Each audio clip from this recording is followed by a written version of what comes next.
अल्लाह तबारक व तआला अपनी प्यारे कलाम कुरान मजीद में फ़रमाते हैं, वइज़ा क़ज़ा अमरन फ़इन्नमा यक़ूलु लहू कुन फ़यकून।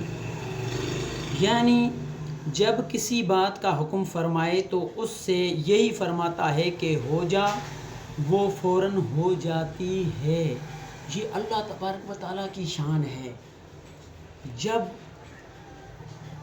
इस तरह के मकाम, इस तरह के शान आप और हमारे रब करीम के हों तो फिर हमें चाहिए कि हम अपनी रब से दुआएं करें, हमें चाहिए हम अपनी रब की मानें, हमें चाहिए अपनी रब के हुक्म कुरान मजीद पढ़कर, समझकर, सीखकर और नबी सल्लल्लाहु अलैहि वसल्लम की तमाम सुन्नतों पर चलकर अल्लाह तबारक व तआला को वाहदहू ला शरीक समझते हुए, तौहीद पर अमल करते हुए, नबी सल्लल्लाहु अलैहि वसल्लम के सुन्नतों पर अमल करते हुए अपना ज़िंदगी गुजारें।